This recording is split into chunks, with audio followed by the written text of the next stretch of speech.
मुरसलीन व ख़ातमे नबिय्यीन अबिल क़ासिम मुहम्मद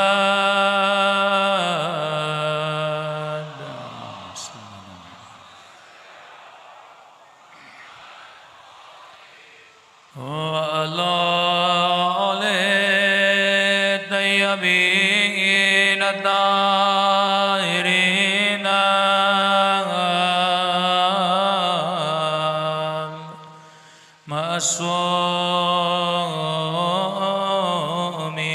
मासूमीन। सब मिलके अपने आका के ज़हूर की दुआ। अल्लाहुम्मा कुल्ले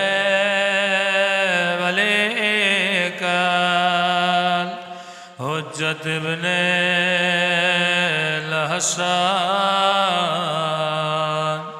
सलवातुका अलैहि व अला आबाइहि फी हाज़िहि अस्साअ व फी कुल्लि वलियान व हाफ़िज़ा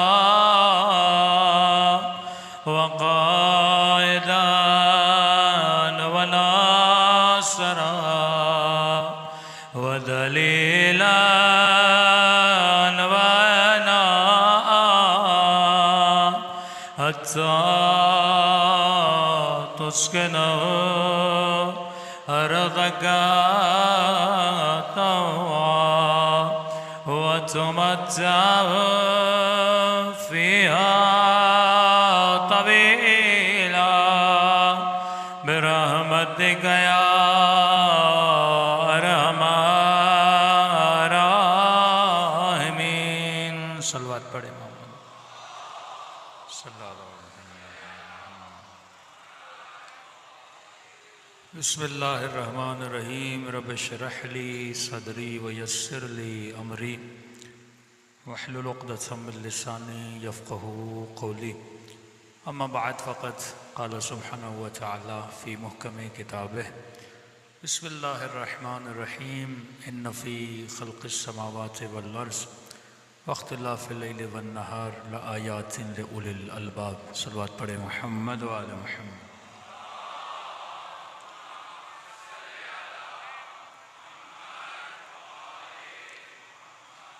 दुआ है परवरदिगार आलम हम सब की इबादतों को अपनी बारगाह आली में कबूल फ़रमाएँ और जिस मकसद ज़िंदगी की ख़ातिर इन मजालिस में तशरीफ़ लाते हैं खुदा उन मकासद में भी हम सबको कामयाबियाँ नसीब फ़रमा दें।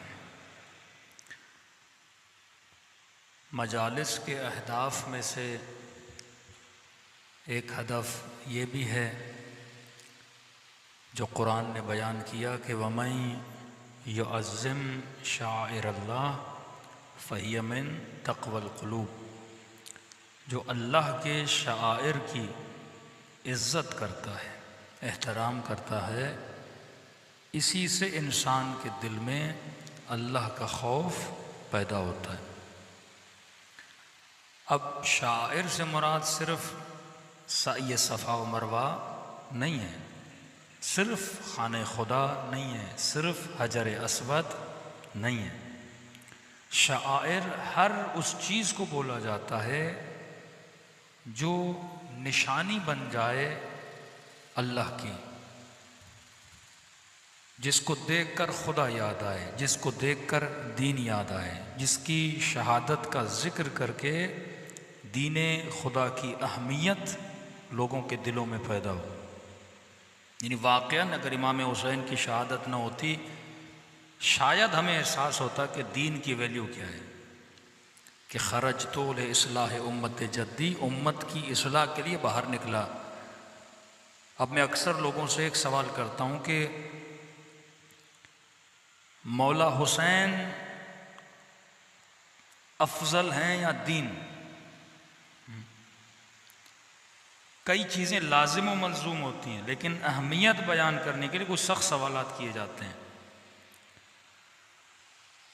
जितने भी अम्बिया आइम्मा आए किस चीज़ को नाफिज करने के लिए? दीन को नाफिज करने के लिए। जो जिस पे कुर्बान होता है, मौला हुसैन का सर कट रहा है किसके लिए? दीन खुदा के लिए। सैयदा ज़ैनब अपनी चादर कुर्बान कर रही हैं किसके लिए? दीन खुदा के लिए। क्योंकि कुरान की आयत है, हर शय फना हो जाएगी व यबक़ा वजहु रब्बिका ज़ुल जलाले वल इकराम। हम कायनात में आए फना के लिए हैं, फना इलद दुनिया नहीं, फना इलल्लाह। अल्लाह के वजूद के लिए अपनी जान को कुर्बान कर देना, कमाई को कुर्बान कर देना, बदन को कुर्बान कर देना।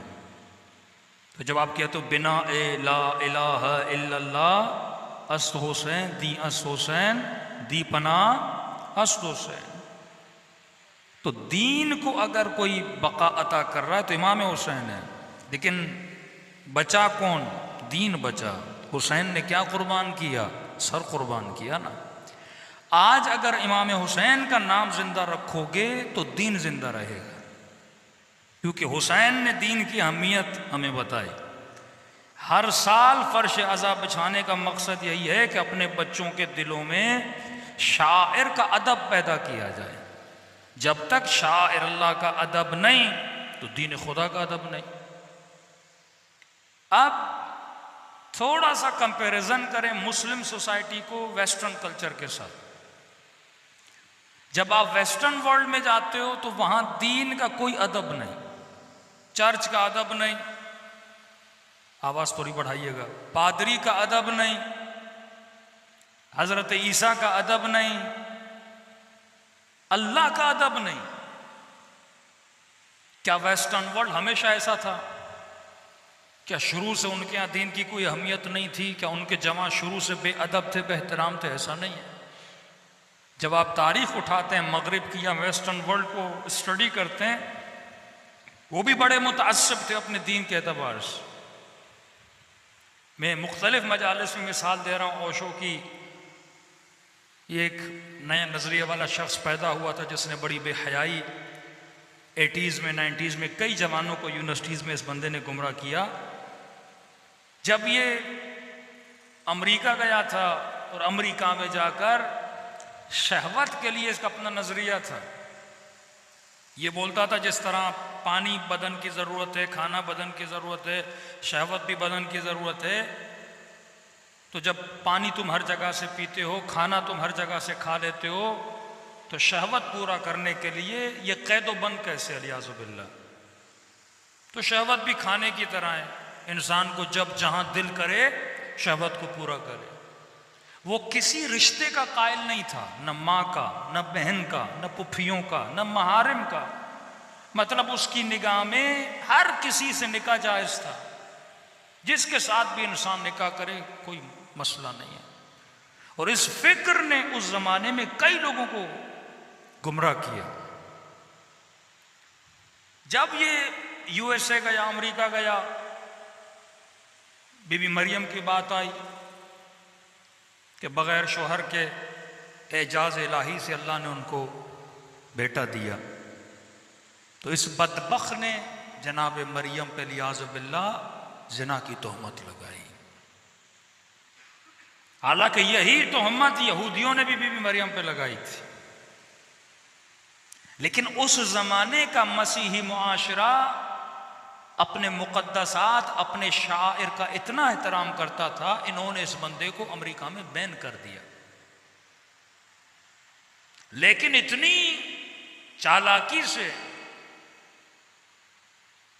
एक लॉबी जिसको ज़ायनिस्ट बोला जाता है, जिनका मकसद यही है कि मुआशरों से दीन और दीन के अक़दार को ख़त्म किया जाए। अब ये लॉबी किसको इस्तेमाल करती है? सबसे ज़्यादा ये लॉबी इस्तेमाल करती है सियासतदानों को, मीडिया वालों को, ड्रामे वालों को, फिल्म वालों को। क्योंकि इस वक्त आपके माशरे में अगर कोई सोच दे रहा है, कोई कल्चर बना रहा है, कोई फरहंग बना रहा है, तो वो कौन है? रहबर मौज़म कहते हैं ये ज़माना हार्ड वॉर का ज़माना नहीं है, ये सॉफ्ट वॉर का ज़माना है। पहले जंग होती थी सख्त जंग, हथियारों की जंग। अब हथियारों की जंग खत्म हो गई है, अब सॉफ्ट वॉर है। नरम तरीके से तुम्हारे अंदर, तुम्हारे सकाफती अलगार के ज़रिए से, अफकार के ज़रिए से, गलत लोगों के ज़रिए से तुम्हारी फिक्र को, तुम्हारे दीन को, तुम्हारे ईमान को चुरा भी लिया जाएगा और तुझे पता भी नहीं चलेगा। जिस तरह हम अपने अशरे में कह रहे हैं कि जहालत के लश्करी और अक्ल के लश्करी, इसी तरह फिजिकल इस दुनिया में कुछ लोग शैतान के सिपाही हैं, कुछ लोग अल्लाह के सिपाही हैं। जो तबलीग दीन में मशगूल हैं वो अल्लाह के सिपाही हैं, जो बकाए दीन के लिए लड़ रहे हैं वो अल्लाह के सिपाही हैं। लेकिन ये नाचने वाले, ये गाने वाले, ये बेहयाई, ये बेउरियानी फैलाने वाले, ये नुमाइंदगान शैतान हैं। लेकिन बेहयाई अपनी जगह पे,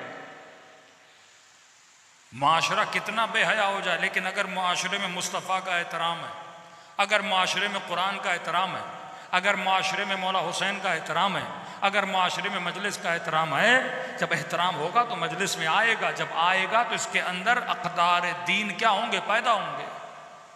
का पूरा साल शैतान मेहनत करता है, 2 महीने में हुसैन की मजलिसें उसकी मेहनत पे पानी फेर देती है। ये 2 महीने जो मजालिस हैं, आपके जवानों के सॉफ्टवेयर इमाम हुसैन अपडेट करते हैं। जो वायरसेस जवानों नस्लों के जहनों में डाले जाते हैं, काला काला रसूलुल्लाह, काला जाफर सादिक, काला अली इब्न अबी तालिब, या फरामीन अहले बैत सुन सुन के इनके जहनों की सफाई की जाती है। अब उन्होंने क्या किया? एक वाकया करवाया जाता है, फिर एक शदीद रिएक्शन आता है सोसाइटी से कि इसने गलत किया है, लेकिन बीज तो बो दिया ना, जड़ तो डाल दी। उसने बात कर दी, बात लोगों के जहनों तक आई। अब ये जहन अगर इसका हादी, इसकी अक्ल सही नहीं है, तो इस जहन को हर बंदा जब गलत पानी देगा, इसकी फसल को क्या कर देगा? खराब कर देगा।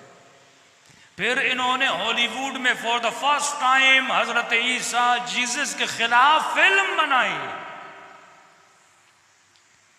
इतने लोग सिनेमा में गए, कलीसिया के पादरियों ने जुलूस निकाले, आपने क्या किया है, लेकिन उन्होंने किसी की नहीं सुनी। मैं हर जवान को कहता हूं, आज अगर शैतान का कोई नबी है तो वो सिनेमा है। अल्लाह के भी नबी हैं, शैतान के भी नबी हैं। अल्लाह के भी रसूल हैं, शैतान के भी अपने रसूल हैं। इस वक्त शैतान का सबसे बड़ा रसूल अगर नबी, उसकी खबर देने वाला अगर कोई बंदा है, ये मीडिया है।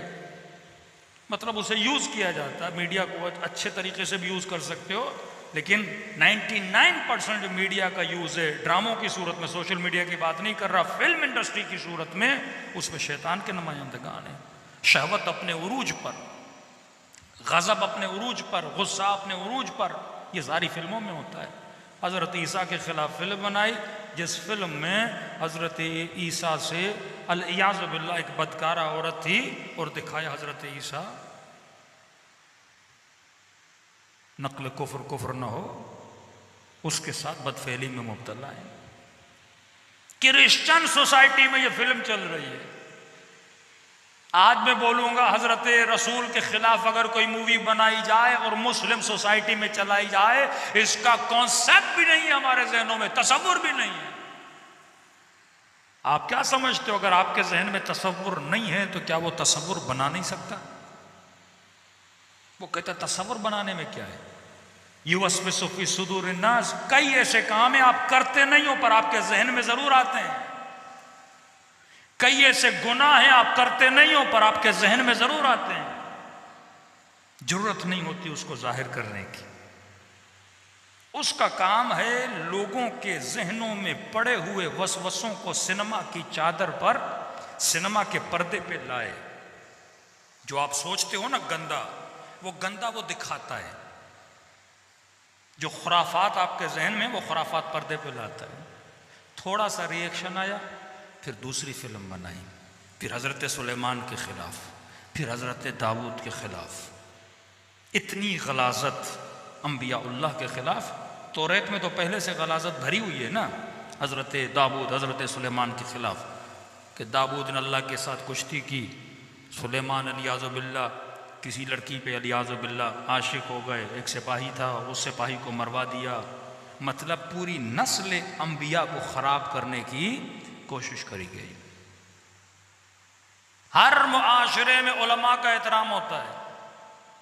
ये आपको हिंट्स दे रहा हूं ताकि आप समझें।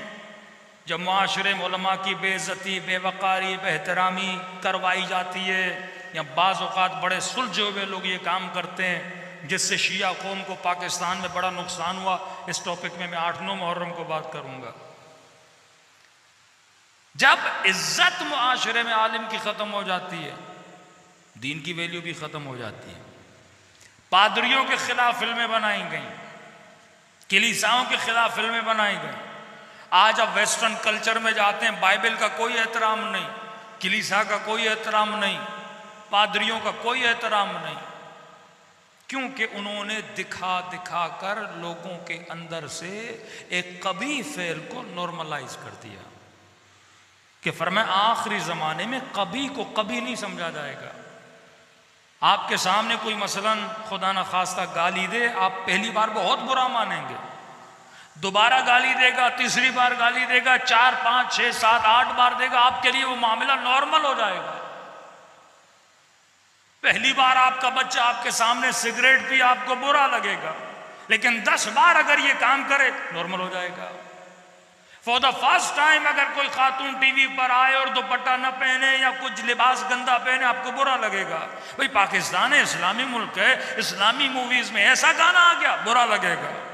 1 बार दिखाएंगे, 2 बार दिखाएंगे, 3 बार दिखाएंगे, 4 बार दिखाएंगे, अब नॉर्मलाइज हो जाएगा। पहले एक आदमी कराची में मरता था, वो एक आदमी मर गया, फिर 2, फिर 3, फिर 7, फिर एक नौबत कराची में ये आ गई कि 9 लोग डेली मर रहे थे। और कराची वाला लाहौर जाता था, लाहौर वाले कहते थे आपके शहर में डेली 9 लोग मरते हैं। हमने ये कौन सी बड़ी बात है, तो हमारे लिए तो रूटीन बन गई है। इतना मुआशरे में बुराई को अंजाम दो कि बुराई बुराई न लगे, कभी कभी न लगे, कभी को नॉर्मलाइज बनाओ। तभी सख्ती से मना किया गया, अगर तुमने किसी का ऐब देखा भी है नकल न करो। नकल करने से बुराई आम होती है। किसी को जिना करते हुए, किसी को शराब पीते हुए, किसी को बदकारी करते हुए देखा है, नकल न करो, क्योंकि माशरा तबाह हो बर्बाद हो जाता है। खुदा तेरे गुनाहों को छुपाता है, तू बंदों के गुनाहों को छुपा। वो सत्तारुल अयूब है, तू सत्तारुल अयूब बन। अब उन्हीं टेक्निक्स में से एक टेक्निक ये है कि मुसलमानों के शाइर की बेहतरामी की जाए। उनको भी पता है कि मुसलमान जुलूस निकालेंगे, चलो 4 जुलूस 5 जुलूस, हुक्मरानों में तो वैसे ही गैरत का टीका है ही नहीं, वो तो कुछ करेंगे नहीं। 4 तबलीगी जमातें, 4 दीनदार लोग जुलूस निकाल लेंगे, फिर अपने ऑफिस में मशगूल हो जाएंगे। पहले कोई तसव्वुर नहीं कर सकता था रसूल खुदा का कोई कार्टून बनाए, बेहतरामी करे रसूल गिरामी की। एक बार बनाया, 2 बार बनाया, 3 बार बनाया, 4 बार बनाया, अब आपके लिए क्या होता जाएगा? नॉर्मलाइज होता जाएगा। बच्चों के जहनों में, जवानों के जहन में आएगा, अच्छा रसूल का कार्टून बना, हाँ, मुकद्दस परवरी खत्म होती जाएगी। एक बार इस किताब को जलाएंगे, 2 बार इस किताब को जलाएंगे, 3 बार इस किताब को जलाएंगे। जब ये काम बार बार रिपीट होगा तो क्या होगा? तकद्दुस आपकी नस्लों के जहनों में किताब का क्या हो जाएगा? खत्म हो जाएगा। भाई किताब किताब है, किताब किताब की तरह जल गई तो क्या हो गया? और इसी ज़ायनिस्ट लोबी ने मुसलमानों के अंदर एक फिरका बनाया जो मुकद्दसात की तौहीन करता था। एक ही जड़ है, एक ही रग है। जिस तरह क्रिश्चियंस में प्रोटेस्टेंट को बनाया गया, कैथोलिक थे, प्रोटेस्टेंट हो गए सारे, अक्सरियत प्रोटेस्टेंट की है। Protest against the law, law of the god, Allah के कानून के खिलाफ प्रोटेस्ट करो। ये फेमिनिस्ट औरतें या फेमिनिज्म के मानने वाले जब रोडों पे निकलते हैं, दरअसल ये प्रोटेस्ट होता है अल्लाह के कवानीन के खिलाफ। हिजाब क्यों है? प्रोटेस्ट कर रहे हैं। मर्द के 2 हिस्से, औरत का 1 हिस्सा क्यों है? प्रोटेस्ट कर रहे हैं। औरत की 2 गवाहियां, मर्द की 1 गवाही क्यों है? प्रोटेस्ट कर रहे हैं। अल्लाह ने कहा कपड़ा बदन पे डालो, मैं क्यों डालूं? प्रोटेस्ट कर रहा हूं। तो मुसलमानों में भी एक प्रोटेस्टेंट का ग्रुप, ये अब नाम कोई भी दो, ये प्रोटेस्टेंट है, जो कानून परवरदिगार आलम के खिलाफ निकले, अल्लाह के खिलाफ। एक मरतबा हुकूमत के खिलाफ, वजीर आजम के खिलाफ, सिस्टम के खिलाफ आप प्रोटेस्ट करते हो, क्यों? क्योंकि आपको उसकी पॉलिसियां अच्छी नहीं लगती। लेकिन अल्लाह के खिलाफ बंदा प्रोटेस्ट करे, और उन्होंने किया। क्रिश्चियंस ने नाम भी रखा प्रोटेस्टेंट। जो कैथोलिक के खिलाफ, पादरियों के खिलाफ इन्होंने प्रोटेस्ट किया। आज पूरी सोसाइटी दीन गुरीज है, दीन से दूर है। इसी तरह आपके अंदर, आपकी नस्लों के अंदर एहतराम, मुसलमानों के अंदर फ़िरका बनाया, इमाम बारगाह का दुश्मन, अलम का दुश्मन, ताज़िये का दुश्मन, परचम हुसैन का दुश्मन। अलम के नीचे गुजरो निकाह बातिल हो जाएगा, हुसैन के नाम को देखोगे ये हो जाएगा, मज़ारात पे जाओगे ये हो जाएगा, नबी की कब्र की तरफ सलाम करोगे तो ये बेदत। और ये ऐसा फ़िरका, कुरान की उनके यहाँ भी कोई इज़्ज़त और एहतराम नहीं है। पाँवों पे रख के कुरान पढ़ रहे होते हैं, सोते हैं तो पाँव नबी की कब्र की तरफ करते हैं। बेअदबी और बेहतरामी जब मुआशरे में पैदा होती है, वो मुआशरा बड़ी आसानी से सेकुलर बन जाता है, लिबरल बन जाता है। और आपने देखा जितने एक्सट्रीमिस्ट हुक्म उनके थे, तकफीरी फतवे उनके थे, और फौरन अचानक से वो माशरा क्या बन रहा है? अभी सेकुलर बन रहा है। ये मकाम ताज्जुब नहीं है कि एक माशरा इतना एक्सट्रीमिस्ट कि हम कहें इनसे बड़ा कोई दीनदार नहीं है, बड़ी बड़ी दाढ़ियां, नमाजें, हाँ, अल्लाह का नाम, तौहीद का नाम, काबे का तवाफ, और दिन भर अल्लाह अल्लाह अल्लाह अल्लाह अल्लाह। और उसी मुआशरे में सेकुलरिज्म आ गया है और बड़ी तेजी से फैल रहा है, इतनी तेजी से कि आपकी सोच है। कॉन्सर्ट हो रहे हैं, गाने हो रहे हैं, हाँ, हर चीज़ हो रही है, सिनेमा बन रहे हैं, अब तो सुना मंदिर भी बन रहे हैं, हर चीज़ हो रही है। क्यों? क्योंकि पहले इनको बेहतराम बनाओ। जब ये नबी का एहतराम नहीं करेंगे ना, हम जैसा है, मर चुका है, अलियाज़ुबिल्लाह, मुर्दा है, क्या करोगे इसकी तरफ देख के? अदब खत्म हो गया ना। वमन युअज़्ज़िम शाइर अल्लाह फहिय मिन तक़वल क़ुलूब। अगर शाइर खुदा की इज्जत और एहतराम है तो तेरे दिल में खौफ खुदा होगा, फिर तू गुनाह नहीं करेगा। मुमकिन नहीं कोई आशिक हुसैन और गुनाह करे,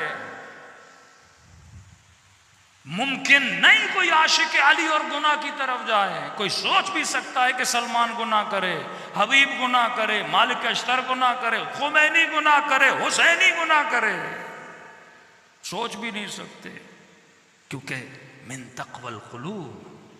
अब्बास बने शायर के एहतराम की वजह से। ये अलम परस्ती नहीं है, ये लकड़ी परस्ती नहीं है, ये इज्जत है, निस्बत है। तू हजर अस्वद को चूमता है, क्यों चूमता है? वो भी तो पत्थर है, बंदे खुदा। निस्बत खुदा से सही सफ़ा व मरवा करता है। इन पहाड़ियों में क्या रखा है? हाजरा अल्लाह की इताअत के लिए गई थी, अल्लाह ने कहा उसे याद करो, उसने मेरा नाम जिंदा रखा, उसके नाम से मेरा नाम जिंदा होगा। हुसैन ने खुदा का नाम जिंदा रखा। तो ये एक साजिश है। आज आप प्रोटेस्ट करेंगे, कुरान जलाया गया स्वीडन में, उससे पहले डेनमार्क में, लेकिन अवाम से ज्यादा हुक्मरानों का काम है मुक़्तदर हल्कों, क्योंकि उनके दिल में शायर का कोई एहतराम है ही नहीं। कुरान का एहतराम वही करेगा ना जो कुरान पे अमल करेगा। नमाजी वो हैं नहीं, शराबी वो पहले से हैं, वादा खिलाफ तो वो हैं, झूठे तो वो पहले से हैं, झूठे वादे अवाम को देना, तो उनके दिल में तो इस कुरान का कोई एहतराम है नहीं। वो जो कुछ भी कर रहे हैं फिर अवाम के प्रेशर की वजह से करते हैं ना, वरना अगर गैरत मिल्ली होती इन मुल्कों के सिफारत खाने न बंद कर दिए जाते थोड़े टाइम के लिए। एक आलिम दीन सऊदी अरब ने उसका गला काटा था, आयतुल्लाह निम्र। 4-5 सालों के लिए ईरान एम्बेसी बंद कर दी, 4-5 सालों के लिए। निम्र ईरानी नहीं था, शिया था। मौतुल आलिम मौतुल आलम होता है कि अगर तू हमारे उलमा का एहतराम नहीं करेगा, वो किसी भी फिरके का हो। हमारे यहाँ बाज़ इदारों के जहन में ये वहम है कि पता नहीं पाकिस्तानी शिया कोई ईरान परस्त, यहाँ कोई ईरान परस्ती नहीं है। हमारे यहाँ उलमा की एक कदर है।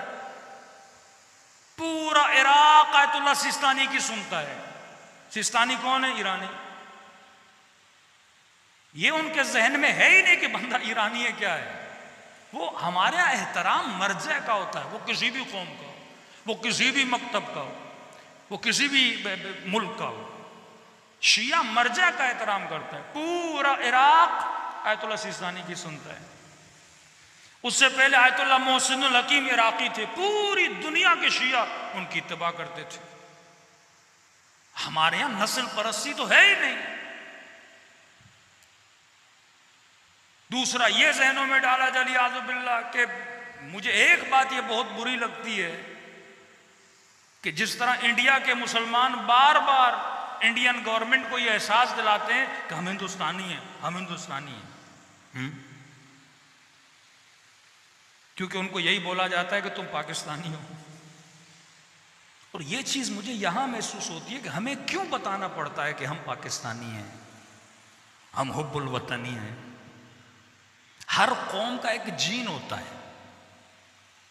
आप पूरी दुनिया में जहां जहां शिया रहते हैं उनका जीन चेक कर लो।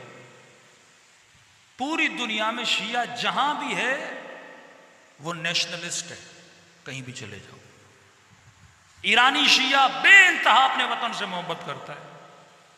इराकी शिया बेइंतहा अपने वतन से मोहब्बत करता है। लुबनानी शिया बेइंतहा अपने वतन से मोहब्बत करता है।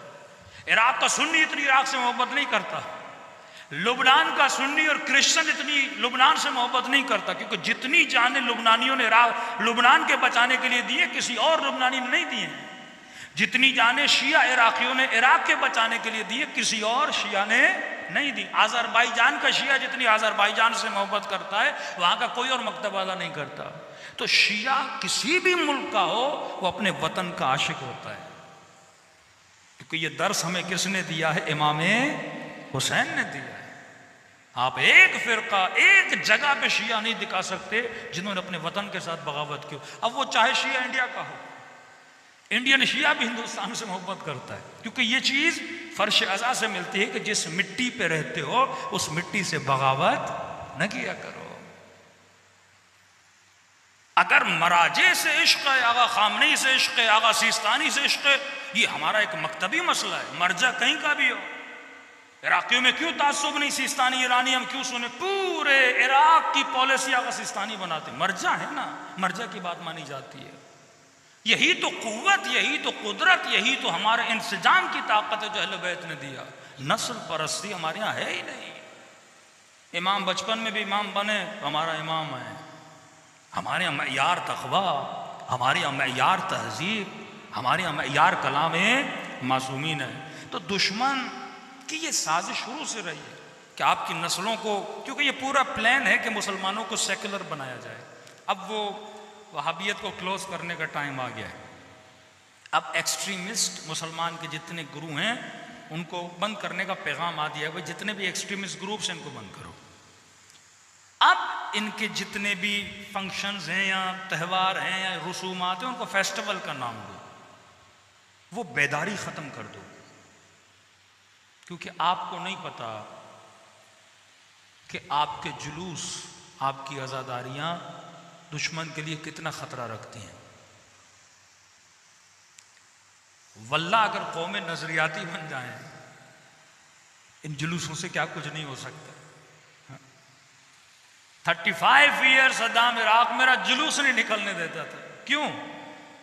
अब उसे पता था कि एक सियासी पार्टी जलसा भी करे, करोड़ों रुपए खर्च करने पड़ते हैं लोगों को जमा करने के लिए।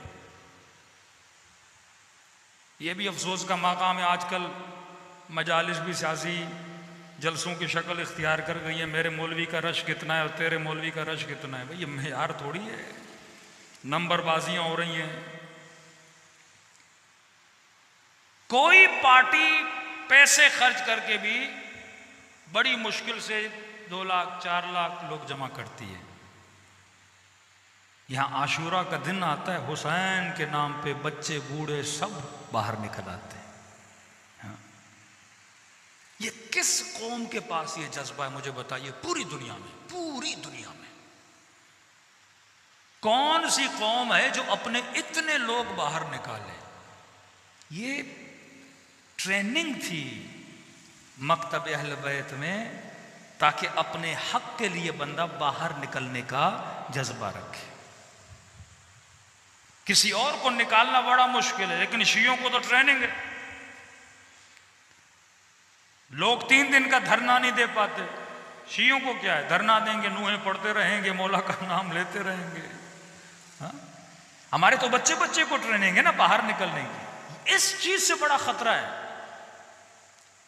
कहते हैं ठीक है जुलूस निकले लेकिन इसको एंगल ना मिले। सद्दाम कहता था अगर ये जुलूस निकले और सब ने मेरे खिलाफ आवाज उठाना बुलंद कर दी, वो कहता था यजीद पे लानत करो, मेरा नाम नहीं लेना। ये मत कहना कि मैं आज का यजीद हूं। अब पुराने वाले यजीद से मुझे कोई मसला नहीं, नए यजीद का नाम नहीं लो। हाँ, हम भी हुसैन का एहतराम करते हैं, हम भी हुसैन का एहतराम करते हैं, कहते हैं, लेकिन नया लीडर हमें ना दिखाना। क्योंकि इतने बड़े मजमे को अगर कोई लीड करने आ गया तो ये मजमे को कहीं भी ले जा सकता है। फिर कौमों में लीडर नहीं बनने दिए जाते, लीडरों को मार दिया जाता है, छीन लिया जाता है, इख्तलाफात फैलाए जाते हैं, टोलों में फिरकों में बांट दिया जाता है। असल हदफ क्या है? मसला मुसलमानों से नहीं है, आप सेक्युलर बन जाएं उनको कोई इशू नहीं। मसला दीनदारी से है, मसला हिजाब से है, मसला इफ़्फ़त से है, मसला हया से है, मसला काल काल रसूलुल्लाह से है। अगर कोई दीनी हुकूमत बनी थी, एक वहाबी ज़हनियत का आदमी था, उसने कहा ईरान में बड़ा जुल्म है अहले सुन्नत पे।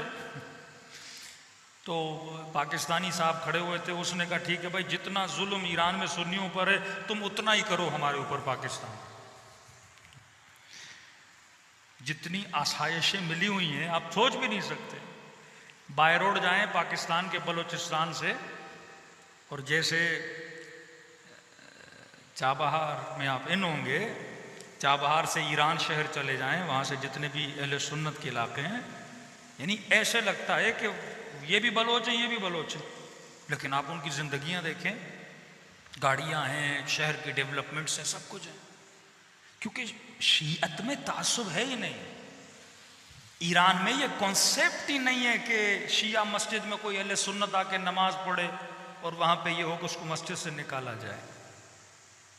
लेकिन शियों को खौफ आता है किसी और की मस्जिद में नमाज पढ़ते हुए ना, कोई हमला न कर दे, कोई बदतमीजी न कर दे, कोई बेहतरामी न कर दे, क्योंकि मकतब अहल बैत मोहब्बत का मकतब है। आज तक हमने अपनी इमाम बारगाहों के बाहर नहीं लगाया कोई और ना आए।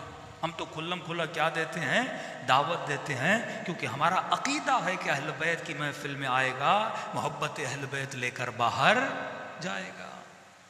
शिया तो इतने थे नहीं, किस तरह बढ़े? इन्हीं मजालिस इमाम हुसैन से। तो मजालिस का एक मकसद है शाइर अल्लाह का एहतराम करना अपनी नस्लों के दिलों में। और ये इमाम हुसैन ने एहतमाम किया कि पूरा साल दुश्मन कभी कुरान जलाता है, कभी कार्टून बनाता है, कभी दीन की तौहीन करता है, तो अपने बच्चों को फर्श अज़ा इमाम हुसैन पर लाओ और इनके दिलों में कुरान का तक़द्दुस, अहल बैत का तक़द्दुस और शाइर अल्लाह का तक़द्दुस भरो, ताकि ये कौमें और नस्ल दीनदार भी बने और दुश्मन से लड़ने के इनके अंदर जज्बा भी पैदा हो। सल्लल्लाहु पढ़े मोहम्मद व आले मोहम्मद।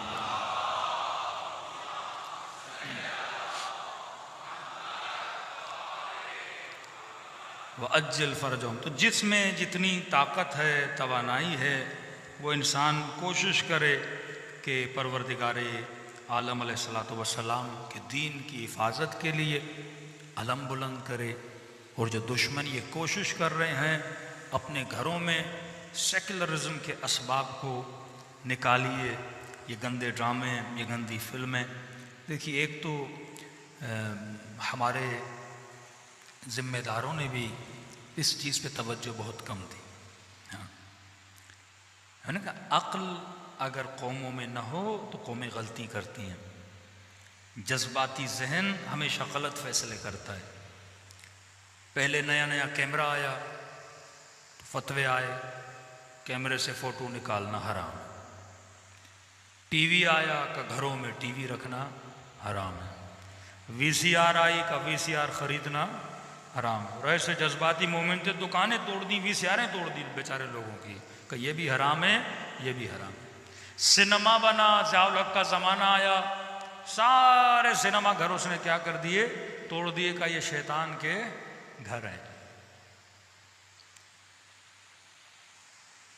किसी ने तवज्जो नहीं दी कि भाई टेक्नोलॉजी ख़त्म करने से या टेक्नोलॉजी से दीन को कोई ख़तरा नहीं है। अब ज़माना गुजरता गया, अब सबसे बड़े कैमरे भी मौलवियों के पास हैं। बड़ी बड़ी टीवियों पे, स्क्रीनों पे रमज़ान में भी सामने मौलवी बैठा हुआ है। हाँ, फजल रहमान से किसी ने कहा, मौलाना आपका फतवा था फ़ोटो निकालना हराम है। बड़ा चालाक उसने भी ऐसा जवाब दिया कि अभी इसमें थोड़ा फिक्र करना पड़ेगा ज़माने के हिसाब से। वो फिर तभी तो लोग कहते हैं मौलवी अपने पर आए तो कव्वे को भी क्या कर दे? हलाल कर दे। हाँ, कहते हैं ना, किसी शिकारी ने शिकार किया तो एक कबूतर फंसा, एक कौवा फंसा, एक चील या कौवा। तो कौवा रोने लगा, कबूतर ने कहा रोना तो मुझे चाहिए, रो तू क्यों रहा है? मैं हलाल भी हूं, मुझे तो ज़बा कर देगा, तू तो हराम है। का तुझे नहीं पता जिसने शिकार किया वो मौलवी है। हाँ? तेरे ऊपर शायद रहम आ जाए, छोड़ दे, लेकिन मौलवी मुझे नहीं छोड़ेगा। वो कहीं ना कहीं से कोई रिवायत निकाल के हलाल करके मुझे खा लेगा। हाँ? ये वो उलमाए सू। दीन का सत्यानाश क्यों हुआ? क्योंकि शऊर नहीं था। आपके यहां इज्तिहाद था, हलाले के मसले। हाँ, समावी साहब शिया बने या उन्होंने तुनिस में इतने शिया क्यों बने? कहते फ़िक़्ह की वजह से। फ़िक़्ह अहल बैत एक जिंदा फ़िक़्ह है, वो अपने ज़माने के हिसाब से आसानियां पैदा करती है, फतवे देती है। वहां पे खुदमा का जहन था कि दूध का कतरा भी पी लिया तो बहन हो गई, भाई हो गया। बड़ी औरत ने भी पी लिया तो वो भी बहन हो गई, भाई हो गया। निकाह टूट जाते थे, तलाक के मसले, 3-3 तलाक का मसला। आपकी फ़िक़्ह सय्यार थी, यानी जिंदा फ़िक़्ह थी। मुर्दा मुज्तहिद को कभी शिया उसकी तकलीद नहीं करता। जिंदा मुज्तहिद जिंदा है, ज़माने को देख रहा है, मसाइल को देख रहा है। खुमैनी साहब ने फतवा दिया अपने ज़माने में, आज ज़माना बदल चुका है, उस हिसाब से फतवा होगा। हम तो अक़लियत में थे ना, अक्सरियत गुनाह हमारी तरफ नहीं है। अक्सरियत जो आलम इस्लाम पे मुसलमान हाकिम थे, कैमरे के खिलाफ फतवा दिया, सिनेमा के खिलाफ फतवा दिया, टीवी के खिलाफ फतवा दिया। लिहाजा क्या हुआ, इस मैदान में हम सारे पीछे रह गए। न कोई पक्का मुसलमान डायरेक्टर बना, न कोई पक्का मुसलमान राइटर बना, न कोई मुसलमान एक्टर बना। अब कहने लगे हम रसूल खुदा की मूवी बनाते हैं, द मैसेंजर, रसूल खुदा की मूवी। हाँ भाई, हजरत हमजा कौन बनेगा, जनाब उमर कौन बनेगा, जनाब उस्मान कौन बनेगा, एक मूवी बना रहे ना आप। नबी का साहब भी हैं, रसूल भी हैं, हाँ सब लोग हैं उसमें, सब किसी ने कैरेक्टर निभाना है। तो हजरत हमजा का कैरेक्टर एक हॉलीवुड का एक्टर निभा रहा था। फिल्म इस्लाम की बना रहे हैं लेकिन सिपाही दुश्मन के ले रहे हैं, क्योंकि हमने इस इंडस्ट्री में काम ही नहीं किया। आज भी अगर कोई इस्लाम की आप मूवी बनाना चाहो, इस फील्ड में अतकिया मुत्तकीन सुलहा है ही नहीं। हमने तो कहा एक्टिंग हराम है। भाई एक्टिंग क्यों हराम है? अगर आप एक अच्छे ड्रामे के लिए एक्ट कर रहे हो तो हराम क्यों है? अगर आप अच्छी कहानी, कोई अखलाकी, कोई एथिकल, कोई माशरे को सुधार पैदा करने के लिए, मैंने कहा 5 मिनट के लिए आप एक स्टोरी पढ़ते हो, जहन में सोचते हो ना कि बंदा जा रहा है, बंदा बैठ रहा है, बंदा उड़ रहा है, बंदा गाड़ी में बैठ रहा है, तो सारी प्लानिंग कहाँ करते हो? जहन में करते हो। उसी प्लानिंग को तुमने सिनेमा के पर्दे पे क्या करना है? उतार देना है ना, अच्छे ख्याल, अच्छी स्टोरीज को। तो ये मैदान हमने खाली छोड़ा। और इस वक्त हमारी माएँ बहनें ड्रामों पर, हमारे बच्चे ड्रामों पर, पहले तो 20 किस्तें 40 किस्तें, अब तो इतनी सीरीज निकल गई कि बंदे की शायद उम्र खत्म हो जाए, सीरीज खत्म ना हो। इतना मटेरियल मीडिया पे पड़ा हुआ है, इतना डेटा दुश्मन ने बना दिया है। हॉरर देखना है, हॉरर डेटा, एंगर देखना है, एक्शन मूवीज, गंदगी देखनी है, गंदगी वाली मूवीज। क्या देखना है आपने? उसने प्लेट में हर शे रखी है आपके जवान के लिए, आपकी नस्लों के लिए। अब सवाल यह है, ये सिनेमा कब बनता है, इंडस्ट्रीज कब बनती हैं? जब आपके पास हुकूमत हो। आज हुकूमतों की तवज्जो कहीं और है, फिल्म इंडस्ट्री पे नहीं है, ड्रामा इंडस्ट्री पे नहीं है, तो बड़ी आसानी से माशरे में इंतशार फैल रहा है ना, बेहयाई फैल रही है। खुमैनी साहब का नजरिया यह था, जब तक हुकूमत इस्लामी नहीं होती सिनेमा इस्लामी नहीं होता, जब तक हुकूमत इस्लामी नहीं होती मीडिया इस्लामी नहीं होता। क्योंकि जब आपके पास हुकूमत होती है, टूल्स होते हैं, अवजार होते हैं, बजट होता है, आप पूरे मामले को, पूरे माशरे को सुधार सकते हो ना। जब तक चीजें आपके पास नहीं होंगी। लेकिन अब क्योंकि सोशल मीडिया है, इंडिविजुअली भी लोग काम कर सकते हैं। अहले सुन्नत इस पे बड़ा अच्छा काम कर रहे हैं, बरेलवी हजरात बच्चों के लिए कार्टून्स बना रहे हैं, अच्छे अच्छे काम कर रहे हैं। आप लोग भी कर सकते हो, नौजवान इस फील्ड में जा सकते हैं, कोई डायरेक्टर बने, कोई राइटर बने। अब किसी ने इमाम अली का कोई किस्सा राइट करवाना है, किसी ने अखलाक पर, सब्र पर, यही जो 75 लश्कर इमाम जाफर सादिक बता रहे हैं, एक एक लश्कर पे एक एक सीरीज बन सकती है किस्सों की सूरत में। 1 घंटा में मजलिस पढ़ूं वो आसान है, या आपका बच्चा 20 मिनट, 4 मिनट, 7 मिनट डेली एक कार्टून देख के, एक मूवी देख के, एक स्टोरी देख के उसका जहन में असर ज़्यादा होता है। मैं अक्सर नौजवानों को कहता हूँ, आप में से कितने लोग हैं जिसने कोई एक किताब पढ़ी हो जनाब मुख्तार के बारे में? आप में से कितने लोग हैं जिसने इमाम रज़ा के बारे में कोई किताब पढ़ी हो? अक्सर लोगों ने जनाब मुख्तार को पहचाना मुख्तार नामे से, सीरीज से देखा ना आपने। जनाब यूसुफ का ड्रामा देख के आपको अंबिया की तारीख का पता चला ना, इमाम रज़ा की फिल्म देख के आपको इमाम रज़ा का पता चला ना। तो वो पॉइंट्स जिस पे दुश्मन काम कर रहा था, और ये तौहीन सबसे ज्यादा इसकी इब्तदा मीडिया से हुई। पहले वो दिखाते हैं, दिखाने के बाद आपके जहन में कभी कभी नहीं रहता, एहतराम खत्म हो जाता है। जब बंदा बेहतराम बनता है तो बड़ी आसानी से बेदीन बनता है। अक्सर हमारे वो लोग जो वेस्टर्न वर्ल्ड में ट्रांसफ़र हो गए हैं, उनके बच्चे वहाँ रह रहे हैं, बड़ी आसानी से उनके बच्चे दीन के मुखालिफ बन जाते हैं। क्यों? क्योंकि वहाँ दीन का इतना अदब नहीं है, वालिदैन का इतना अदब नहीं है, माँ का इतना एहतराम नहीं है। तो ये भी अल्लाह का शुक्र है कि पाकिस्तान में हो, इस सोसाइटी में हो, मजलिस इमाम हुसैन में आए हो, और यहाँ हमें अदब का दर्स दिया जाता है। सलवात पढ़े मोहम्मद वाले मोहम्मद।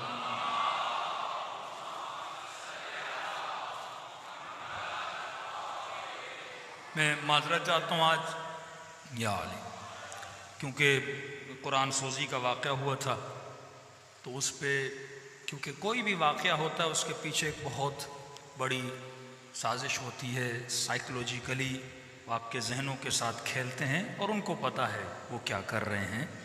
तो उसके मद्दे मुकाबिल वाक़ियन हमारे यहाँ भी अज़मत कुरान, अज़मत अहले बैत अलैहिस्सलातु वस्सलाम पे बार बार अपने बच्चों को बताया जाए। हबीब इब्न मज़ाहिर 24 घंटे में एक मरतबा पूरा कुरान पढ़ते थे, 24 घंटे। इमाम हुसैन के लिए मशहूर है कि तकरीबन 300 आयतें या कितनी आयतें इमाम हुसैन पढ़ा करते थे। मौला अली के लिए तो मशहूर है, इमाम खुमैनी के लिए मशहूर है। जब भी वक्त मिलता था जेब से कुरान निकालते थे, कुरान पढ़ते थे। अपने बच्चों को कुरान से उन्स दिलाओ, सिर्फ तजवीद की क्लासों में ना भेजो, ये भी सिखाओ। थोड़ा बहुत तर्जुमा, थोड़ी बहुत तफसीर। कराती की तफसीर बहुत बेहतरीन तफसीर है, तफसीर नूर, जो अवामाना तफसीर है।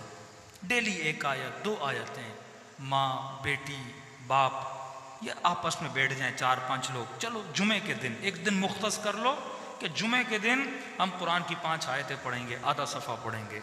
ये रूटीन जब आपकी ज़िंदगी में बन जाएगी ना, तो ज़िंदगी में नूर भी आएगा, बीमारियां भी दूर होंगी, घरों में रहमतें भी नाजिल होंगी। हमने कुरान रखा है किसके लिए?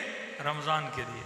इमाम हुसैन रखा है हमने मुहर्रम के लिए। महीने सजाए हुए ना, और दिसंबर का महीना न्यू ईयर आता है, वो नाच गाने का महीना आ जाता है। ऐसे न करें। हर साल मोमिन का, हर दिन मोमिन का इताअत खुदा में गुजरे, मोहब्बत अहले बैत में गुजरे। क्योंकि रसूल ने कहा इन्नी तारिकुम फीकुम सक़लैन किताब अल्लाह व इतरती अहले बैती। मैं 2 चीज़ें छोड़े जा रहा हूँ, एक अल्लाह की किताब है, दूसरा मोहम्मद और आले मोहम्मद का नूर है। सलवात पढ़े मोहम्मद व आले मोहम्मद।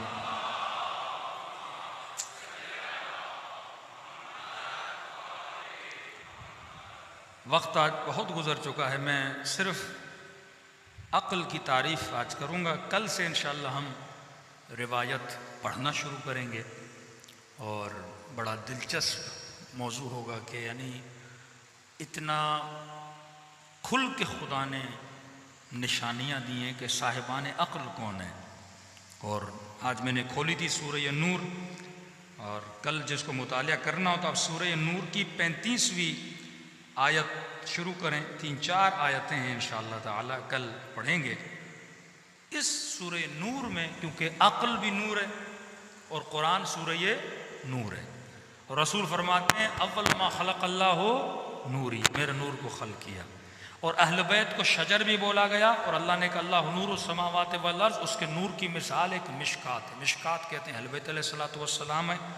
और इमाम ने भी जो यानी एक तरफ हदीस मासूम, एक तरफ कुरान की आयत, और उसमें वाक़ियन आपको पता चलेगा दूरी अहले बैत की अक़ल की दूरी है। अहले बैत के मुकाबले में जो भी आया वो जहल है।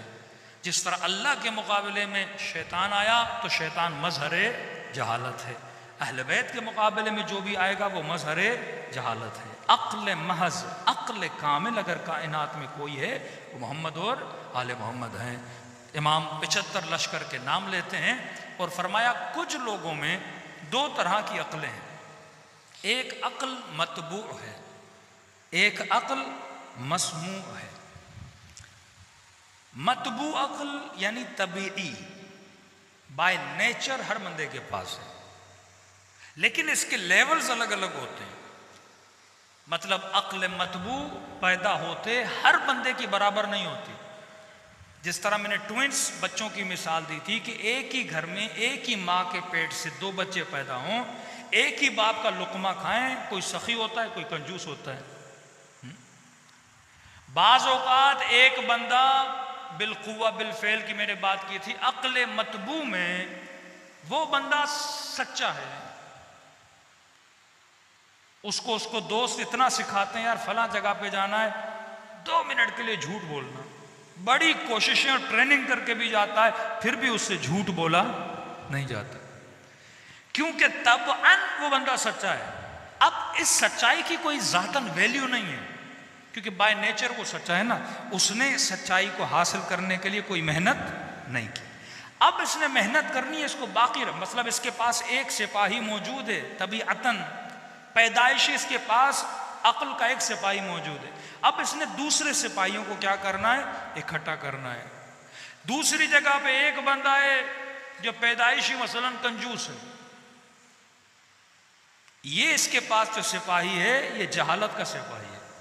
इसने सिपाही को अपने आप से क्या करना है, दूर करना है। ये बहुत मुश्किल है। कई औकात आदतन आप कई काम करते हो, आपको पता नहीं होता। मसलन किसी नौजवान ने कहा मौलाना मैं पेट के बल सोता हूँ, उल्टा सोता हूँ। मैंने कहा मना है, मासूमीन मना करते हैं, शैतान ऊंधा सोता था, न सोया करो। मैंने कहा आज के बाद आप कोशिश करो ये सिफत निकालने की। वो कहने लगा मौलाना 4 दिन से नींद ही नहीं आ रही, उल्टा सोता हूं तो आती है, वैसे आती नहीं है। ये काम मुश्किल है कि जब एक सिफत तुम्हारे अंदर पैदा हो जाती है, उस सिफत को निकालना बड़ा मुश्किल होता है। एक मुकम्मल हदीस है मासूमीन की कि तर्क गुनाह कैसे छोड़ा जाए। हर किसी को पता है गुनाह बुरा है, अब इस बुराई को छोड़ना कैसे, ये मकाम है, इबरत है। ये मकाम बड़ा मुश्किल है कि बंदा गुनाह को छोड़े कैसे। बंदे को पता है गाली देना बुरी बात है, लेकिन जबान पे कंट्रोल करना ये बड़ा मुश्किल है। बंदे को पता है ज्यादा खाना बुरी बात है, लेकिन पेट पे कंट्रोल करना ये मुश्किल है। तो पहले ये देखो तुम्हारे पास कितने अक्ल के सिपाही हैं। आपका एक बच्चा पैदाइशी शायद शरीफ भी हो, सच्चा भी हो, बाहया भी हो। अब इसने ज्यादा मेहनत नहीं करनी क्योंकि पैदाइशी हया वाला भी है, सच्चा भी है। अब इसने इस सिफत को बाकी रखना है। क्यों? क्योंकि तबीअतन जो बंदा अच्छा होता है, जब वो गिरता है ना, जितना वो नुकसान करता है एक गुनहगार नहीं करता। एक सोसाइटी को पता है ये जवान कभी झूठ बोलता ही नहीं है, मशहूर एक सोसाइटी में ये झूठ नहीं बोलता। अब खुदा ना खास्ता अगर किसी दिन ये झूठ बोलेगा तो ये कितनों को गुमराह करेगा, उस पूरे मोहल्ले को गुमराह करेगा। क्योंकि लोग कहते थे ये झूठ नहीं बोलता। आधी लाइन तौरात में बदली गई, आधी लाइन, हाफ सेंटेंस तौरात का चेंज किया गया। अब ये सेंटेंस जिसने चेंज किया, लोग उसको, कोई आम आदमी तो नहीं होगा, बहुत बड़ा आदमी होगा, मतलब यहूदियों का बहुत बड़ा खाखाम होगा। वो अपने मौलवी को खाखाम बोलते हैं, बहुत बड़ा खाखाम, बहुत बड़ा कोई अल्लामा, कोई बहुत बड़ा आयतुल्ला होगा जिसने ये सेंटेंस चेंज किया होगा ना। उसने क्या सेंटेंस चेंज किया कि आखिरी नबी जो आएगा वो किसकी नस्ल से होगा, इस्माइल की जगह पे उसने इसहाक लिख दिया। पूरी उम्मत को, उम्मत मूसा को इस बंदे ने गुमराह कर दिया। एक सेंटेंस यानी एक नाम बदलने के बाद कि अल्लाह ने कहा वो नस्ल ज़बी से होगा। ज़बी कौन है? हजरत इस्माइल है। यहूदी क्या कहते हैं? ज़बी कौन है? इसहाक है। कहते इस्माइल के गले पे छुरी नहीं चली थी, इसहाक के गले पे छुरी चली थी। और नस्ल किससे बढ़ेगी? इसहाक से बढ़ेगी।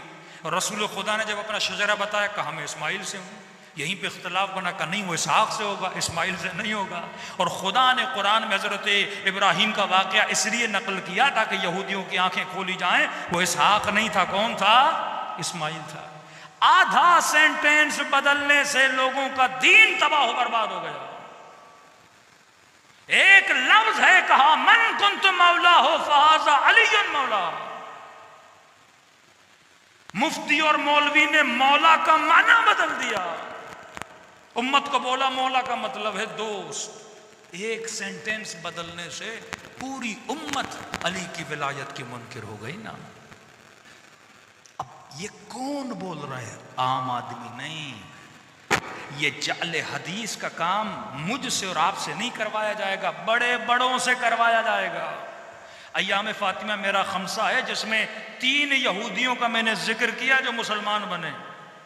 अबू हुरैरा, काबुल अहबार, एक और बंदा, ये पहले यहूदी थे बाद में मुसलमान बने। इमाम खुमैनी अबू हुरैरा के हवाले से पहले सुन्नत इमाम अबू हुरैरा बोलते हैं ना, साहबी रसूल। इमाम खुमैनी सख्त तरीन नक़ाद थे अबू हुरैरा। जब हुकूमत इस्लामी आई, उन्होंने कहा जो मौलवी अबू हुरैरा जैसे हैं ईरान में, उनके सरों से अमामे उतारे जाएं, क्योंकि हमारा अकीदा है कि हदीसों में रद्दोबदल किया गया है। इस पे एक पूरा बाब है, पूरा एक इख्तलाफी बहस है जाल अहादीस के अतबार से। सारे तो कोई मासूम नहीं है। तो एक लफ्ज जो बदले, अब वो कौन बदल रहा है, ये अहमियत होती है। एक बंदा जो पूरा माशरा कहता है ये सच्चा है, अब सच्चा आदमी जब झूठ बोलता है ना, माशरा तबाह हो जाता है।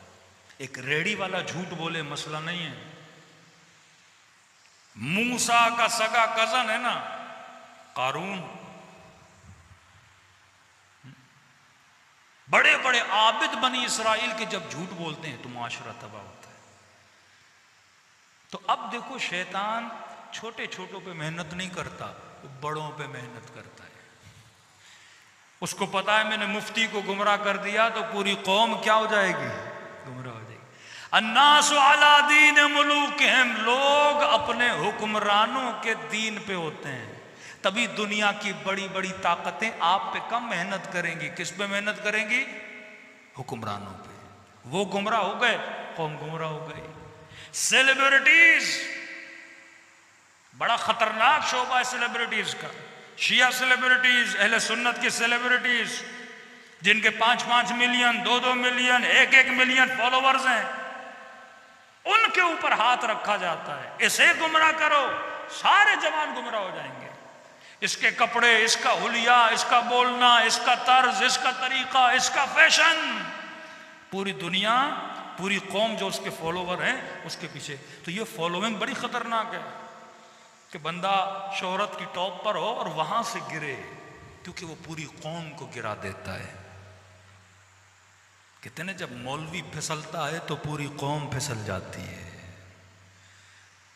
तो असल जिम्मेदारी, तभी खुदा ने उलमाए सू की मजम्मत की है। फरमाया पहचानो साहिबान अक्ल को, अगर अक्ल अव्वल कोई है तो मुस्तफ़ा है, और रसूल के बाद इस दुनिया में अगर कोई साहिब अक्ल है, अक्ल कुल जिसे बोला जाए, वो मोहम्मद और आले मोहम्मद है। सलवात पढ़े मोहम्मद व आले मोहम्मद।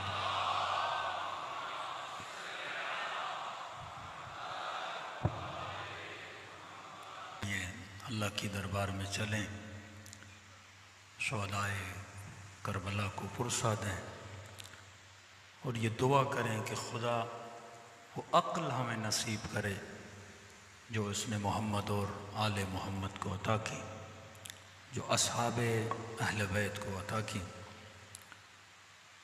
आयतुल्लाह मुक़द्दस अर्दबेली के लिए मशहूर था। अब बयान करने का मकसद ये नहीं कि ये हमारे लिए भी कोई हुज्जत है, नहीं। हर आलिम का एक अपना तरीक़ा, एक अपना तरीक़ होता था। आगा मुक़द्दस अर्दबेली कभी भी एक रात भी करबला रुके नहीं। जब भी ज़ियारत इमाम हुसैन के लिए जाते थे, जितनी देर रहते थे इमाम हुसैन के हरम में इबादत करते रहते थे। जब बिल्कुल थक के निढाल हो जाते थे, फिर नजफ़ की तरफ रवाना होते थे। तो किसी ने आगा मुक़द्दस अर्दबेली से पूछा कि आप रुकते क्यों नहीं? हमारे कई ऐसे उलमा थे जब इमाम के हरम में जाते थे दुआ करते थे कि मौला वो दुख, वो तकलीफ़ जो आपने महसूस की हमें भी थोड़ा महसूस कराइए। आगा शुश्तरी, सैयद बहरुल उलूम, जिन्होंने वाक़अन करबला के वाक़यात को अपनी आँखों से देखा। मुक़द्दस अर्दबेली कहते हैं उस दिन मैंने जब पहले जाता था तो मैंने पहली बार इमाम हुसैन को ये बोला कि मौला मैं भी आपकी उस तकलीफ़ को महसूस करना चाहता हूँ। तो फरमाते वो मेरी ज़िंदगी की आखिरी रात थी करबला में, कि जब मैं उस रात को सोया तो मैंने अपने कानों से बीबी ज़ैनब के रोने की आवाज़ें सुनी। कहता है वो दर्द था सैयदा ज़ैनब के रोने में कि अगर खुदा का हौसला न होता तो शायद मुक़द्दस अर्दबेली का कलेजा फट जाता। कहते हैं उस दिन के बाद मैं करबला में कभी रुका नहीं। 2-3 जवान, एक ISO का जवान था, कह रहे थे मौलाना जब कैंप लगता था शुरू में, बड़े तबलीगी कैंप होते थे, तो कह लें दुआए कुमैल चल रही थी। दुआए कुमैल के बाद मौलाना जैसे मैं सो गया, बहुत रोया इमाम हुसैन के मसाइब पर। मैंने ख्वाब के आलम में देखा कि मेरा बदन गोया सरजमीन करबला पे पड़ा हुआ है और गोया मैं शुहदाए करबला में से हूँ। अब कहते हैं बदन पड़ा हुआ था लेकिन उठने की ताकत नहीं थी। आंखों से देख रहा था कि जालिम इमाम हुसैन पे तीर फेंक रहे थे। कहते वो कैफियत मेरी ख्वाब में होगी। इसके दोस्त कहते हैं 10 लोग इसको पकड़ने वाले थे, लेकिन इसके बदन में इतनी ताकत और जुम्बिश आ गई थी, कहते गोया मेरा दिल फट जाता। अब कह रहे जब घोड़े दौड़े ना, तो मैंने महसूस किया कि घोड़े मेरे बदन से दौड़ गए। इवन उनकी टाँपें जब मेरे सीने पे पड़ी, मैंने वो तकलीफ भी महसूस की। फिर मैं सोच रहा था कि जब ये इमाम हुसैन के बदन से दौड़ाए गए होंगे, तो इमाम हुसैन पे क्या गुजरी होगी। तो उस लई ने कहा ना कि इब्ने साद, जब मैंने हुसैन के बदन पे घोड़े दौड़ाए, क्योंकि अरबों के यहाँ 2 घोड़े होते थे, एक जंग के लिए, एक लाशों को पामाल करने के लिए। जब लाशों को पामाल करना चाहा तो वो घोड़े लाए गए, वजनी घोड़े होते थे, पांवों में सुम लगाए जाते थे। तो फख्र से कहने लगा, इब्ने साद जब मैंने घोड़े दौड़ाए तो मैंने कानों से हुसैन की पसलियों के टूटने की आवाज़ें सुनी।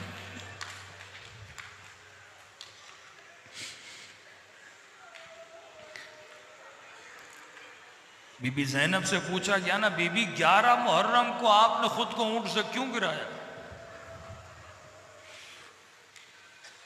फरमाती है मैं देख रही थी कि सज्जाद अपने बाबा को देख रहा है। फरमाती है थोड़ी देर और देखते तो शायद सज्जाद की रूह परवाज कर जाती। चेहरा दूध की तरह सफेद हो गया था। तो मैंने खुद को ऊंट से गिराया ताकि सज्जाद की तवज्जो बाबा के बदन से हटे और पुफी की तरफ आ जाए। इमाम देखे तो रूह परवाज कर जाए। तभी छठे मां फरमाते हमने अपने शियों के सीनों पे 6 पर्दे डाल दिए हैं। अगर ये पर्दे न होते, ये मसाइब सुनते और इनका दिल फट जाता।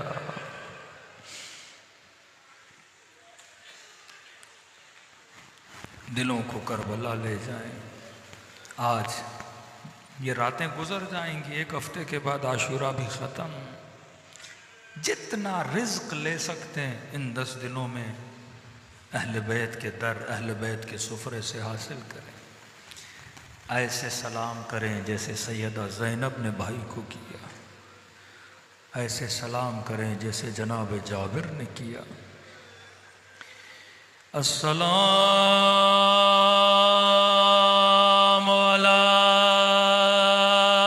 अलल हुसैन व अला अली इब्न अल हुसैन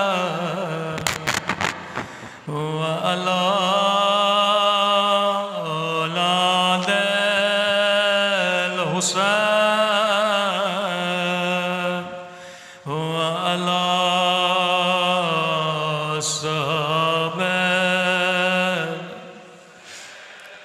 बुलंद आवाज़ से अस्सलाम अला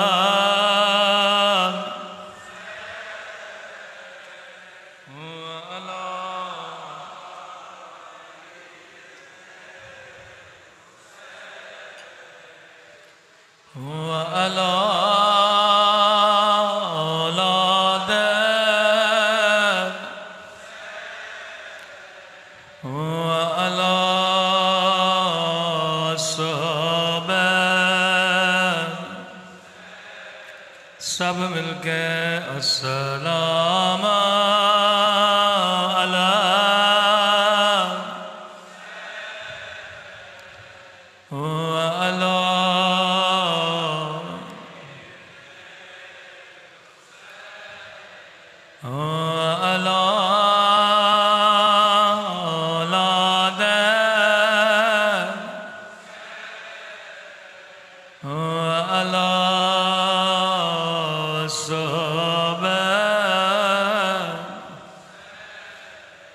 मेरा सलाम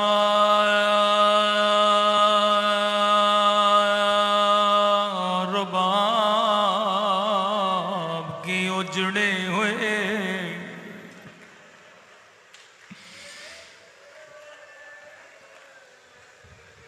मेरा सलाम अली असगर की नन्ही सी गर्दन पे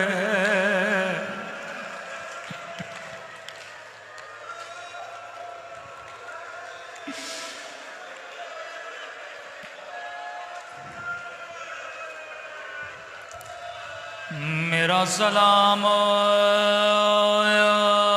अली अकबर के छलनी सीने पे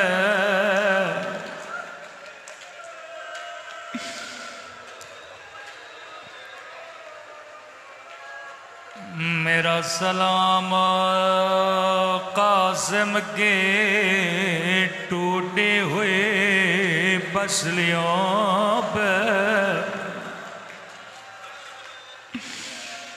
मेरा सलाम 4 साल बच्ची के जलते हुए कुर्ते पे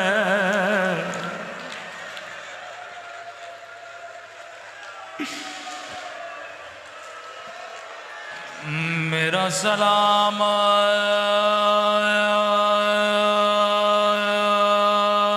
मुस्लिम के जख्मी बदन पे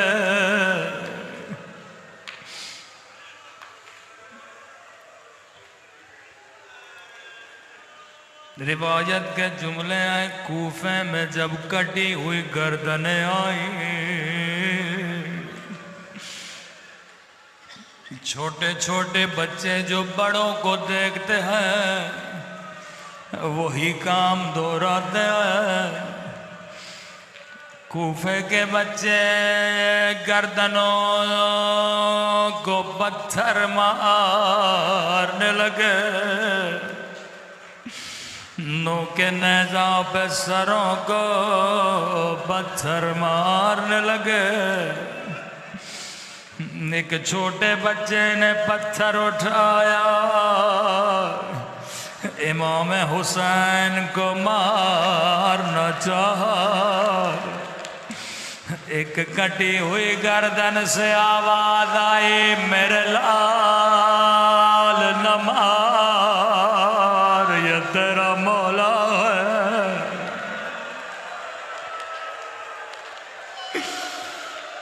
बच्चा बड़ा परेशान हुआ कहने लगा ऐ वली ये खुदा तू कौन है के गर्दन कट चुकी है फिर भी बातें कर रहा है आवाज आई मेरे लाल में तेरा बाबा हबीब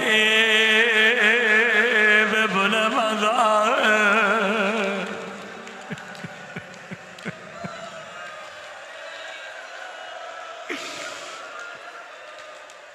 जल्दी घर जाओ अम्मा को बुलाओ कहो घर से चादर लेके आए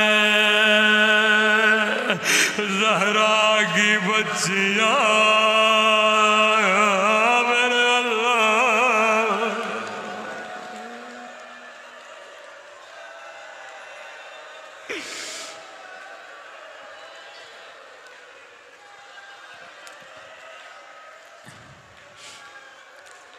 फरमाया अब्बास जी मेरे आका। अब्बास जो बीबियाँ साथ चल रही है सबकी फहरिस्त बनाओ, जो बच्चे साथ चल रहे हैं सबके नाम लिखो। गाजी अब्बास फरमाते हैं मैंने नाम लिखना शुरू किए, सकीना का नाम लिखा, अकबर का नाम लिखा, कासिम का नाम लिखा, यहाँ तक के अली असग़र का नाम लिखा। लेकिन जब सुगरा का नाम आया इमाम ने फरमाया अब्बा मेरी बेटी बीमार है, सुगरा साथ न चलेगी। अब्बास बीबियों को कहो घर की चाबियां सुगरा के हवाले करे, मेरी बेटी बीमार है, चारपाई सहन में रख ले। एक एक बीबी को कहो सुगरा से खुदा हाफिज करे। ये बच्ची सहन में बैठ गए, एक एक बीबी आती थी चाबियां सुगरा के हवाले करती थी, सीने से लगा के कहती थी खुदा हाफिज सुगरा।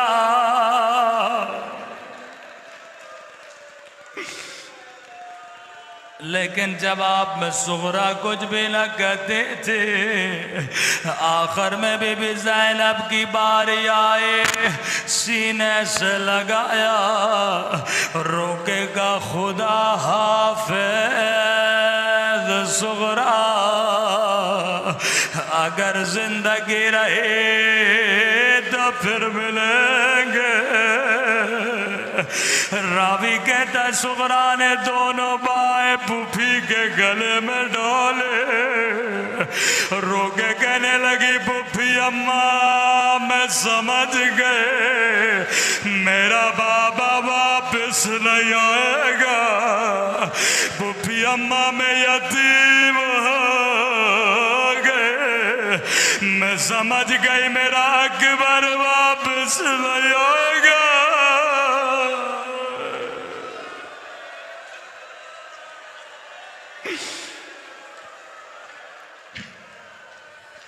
बीबी ज़ैनब को बड़ा प्यार आया। सुगरा इस बात का इल्म मेरे अलावा हुसैन के अलावा किसी को नहीं। सुगरा तुझे कैसे पता चला तेरा बाबा नहीं आएगा, तेरा अकबर वापस नहीं आएगा। रोकेगा पुप्पी अम्मा मैं बीमार हूँ, मुझे रातों को नींद नहीं आते। आधी रात का वक्त था, मैंने क्या देखा, आसमां से एक नूर हमारे उतरे। इस हमारी से काले बुरके में बीबी बाहर आए, अपने सर पे खाक डाल के कहने लगे मेरे लाल हुसैन, तेरी माँ ज़हरा तुझे कहाँ कहाँ रोएगी, अरे करबला में रोएगी या शाम के बाजार में या कूफे के बाजार में।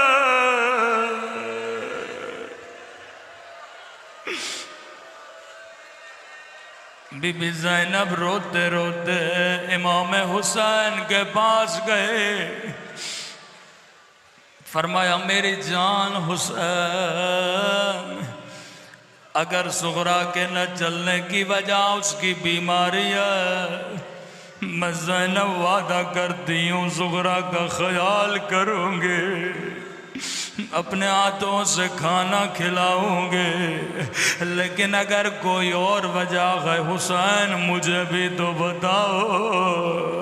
इमाम ने फरमाया ज़ैनब मेरा भी दिल है ज़ुहरा को लेकर चलो, लेकिन मेरी मजबूरी समझो।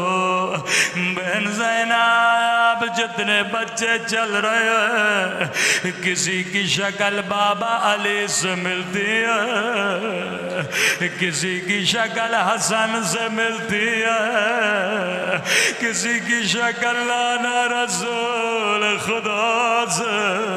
ओ बहन ज़ैनब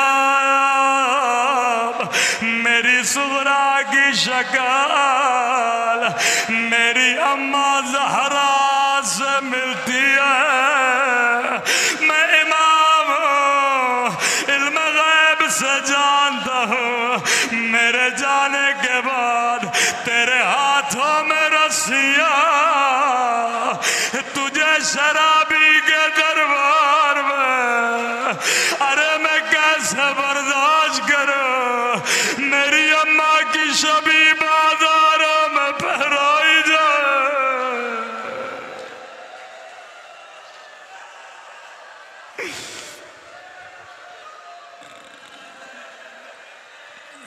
मेरे अम्मा की शबी दरबारों में फहराई जाए। मौला हुसैन यशिया पे कुर्बान, आपकी गैरत पे कुर्बान, आपने बर्दाश्त न किया अम्मा की शबे पे कोई आ जाए। अल्लाह जाने हसन ने कैसे बर्दाश्त किया जब नजरों के सामने एक बंद गली में